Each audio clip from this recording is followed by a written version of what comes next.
చిత్తూరులో Annie Besant స్థాపించిన theosophical సొసైటీకి చెందిన విలువైన ఆస్తులు ఇప్పుడు భూ బకాసర్లు పాలయ్యాయి. కలెక్టర్ క్యాంపు కార్యాలయానికి కూతవేట దూరంలో ఉన్న సుమారు 130 కోట్ల విలువైన 2 ఎకరాల స్థలంపై వైసీపీ నాయకులు కన్నేశారనే ఆరోపణలు ఉన్నాయి. 1917లో స్వాతంత్ర ఉద్యమ కేంద్రంగా విద్యా వికాసానికి వెతికిగా నిలిచిన పురాతన భవనాన్ని రాత్రికి రాత్రే నేలమట్టం చేశారు. కేవలం భూమిని చదును చేయడమే కాకుండా ఆ స్థలంలో తలదాచుకుంటున్న వాచ్మెన్ నివాసాన్ని కూడా తాజాగా కూల్చివేశారు. అసలు ఈ భూములను విక్రయించిన వ్యక్తులు ఎవరు, సొసైటీకి వారికి ఉన్న సంబంధం ఏంటి అన్న ప్రశ్నలకు సమాధానం లేదు. చెన్నై, జీడినెల్లూరు, చిత్తూరుకు చెందిన 3 కీలక వ్యక్తులు ఈ భూదందా వెనుక ఉన్నట్లు ప్రచారం జరుగుతుంది. 100 ఏళ్ల చారిత్రక సంపద మాయమవుతున్న అధికారులు ఎందుకు మౌనంగా ఉన్నారంటూ మేధావులు మండిపడుతున్నారు. దీనిపై మరిన్ని వివరాలు మా ప్రతినిధి దామోదర్ అందిస్తారు.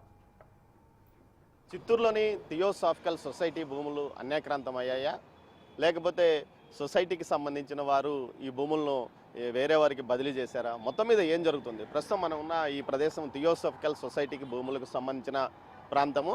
మొత్తం 2 ఎకరాలు ఉంది. మొత్తం 4 సర్వే నెంబర్లో ఈ భూములు ఉన్నాయి. దీనికి సంబంధించి ఇప్పటికీ ఆన్లైన్ రికార్డులో థియోసాఫికల్ సొసైటీ భూములుగానే చెప్తున్నారు. ఏదైతే స్వతంత్రం రాకముందు 1800 శతాబ్దంలో ఏదైతే థియోసాఫికల్ ఉద్యమాన్ని అమెరికాకు చెందిన ఓ దంపతులు ప్రారంభించగా తర్వాత అన్వి సెంట్ ఆమె భర్త భారతదేశంలో ఇది ఒక ఉద్యమంగా తీసుకొచ్చారు. ఏకంగా ఈ ఉద్యమానికి సంబంధించి చిత్తూరు జిల్లాకి ఎంతో ప్రఖ్యాతి ఉంది. ముఖ్యంగా మదనపల్లిలో థియోసాఫికల్ సొసైటీ ద్వారా అన్వి సెంట్ ఆమె భర్త కలిసి ఒక బీటీ కాలేజీని ప్రారంభించి విద్యా ఉద్యమాలకు ప్రారంభించారు. ముఖ్యంగా స్వతంత్ర ఉద్యమానికి ఊపిరి రాయలసీమ ప్రాంతంలో ఊపిరి లేదుంది అన్వి సెంటే అని చెప్పవచ్చు. ఇలాంటి అన్వి సెంట్ సహకారంతోనే ఇక్కడ ఏదైతే అమెరికాకు చెందిన బావర్లీ దంపతులు ఇక్కడ స్థానిక దాతల సాయంతో 2 ఎకరాల స్థలాన్ని కొనుగోలు చేసి ఈ ప్రాంతంలో ఒక భవనాన్ని నిర్మించారు. ఏదైతే ఆ పురాతన భవనాన్ని కూడా 10 రోజుల క్రితం పడగొట్టారు.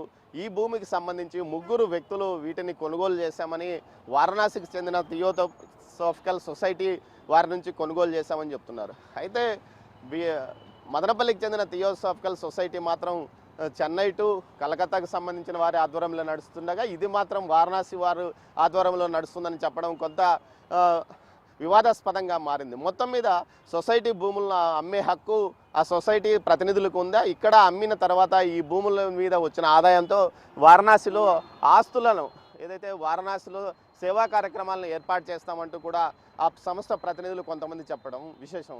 వారు ఏదైతే మీడియా సమావేశంలో ఆ భూముల రికార్డులను చూపించకుండా కేవలం ఈ భూములను అమ్ముతున్నాము, వీటిని అమ్మిన ఆదాయం ద్వారా అటు వారణాసిలో అభివృద్ధి చేస్తామంటూ కూడా చెప్పుకొచ్చారు. ఇక్కడ కూడా కొంత అభివృద్ధి కార్యక్రమాలు కొనసాగిస్తామని చెప్పారు.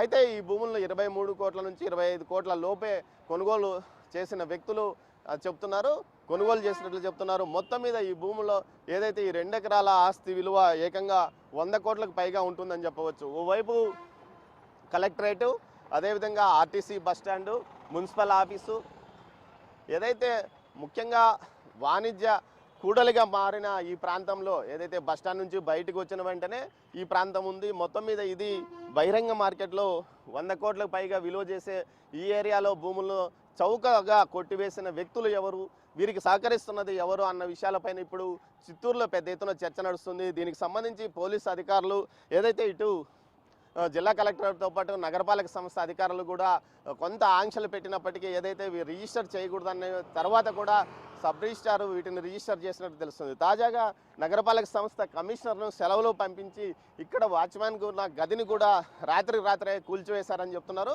మొత్తం మీద అత్యంత వివాదాస్పదంగా మారిన ఈ భూములు ఏదైతే ప్రభుత్వానికి ఆదాయాన్ని ఇస్తాయి, వీటిని ప్రభుత్వం స్వాధీనం చేసుకుంటే పెద్ద ఎత్తున ప్రభుత్వానికి ఉపయోగకరంగా ఉన్నప్పటికీ వీటిని ప్రైవేటు వ్యక్తులు ఏ విధంగా కొనుగోలు చేశారు?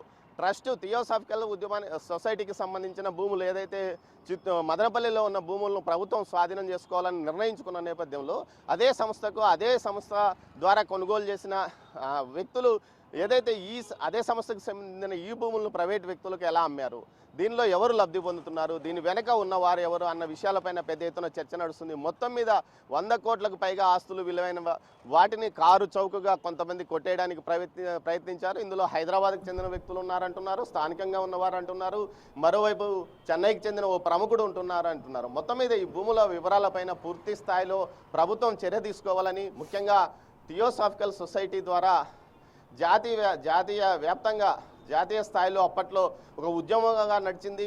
ప్రభుత్వం అప్పట్లో ఏదైతే స్వతంత్రోద్యమానికి ఊపిరిదిన థియోసాఫికల్ సొసైటీ భూములు ఈ విధంగా అన్యాక్రాంతం కావడం పైన ప్రభుత్వం ఇప్పటికైనా కళ్ళు తెరవాలని చిత్తూరు వాసులు కోరుకుంటున్నారు. Over to studio.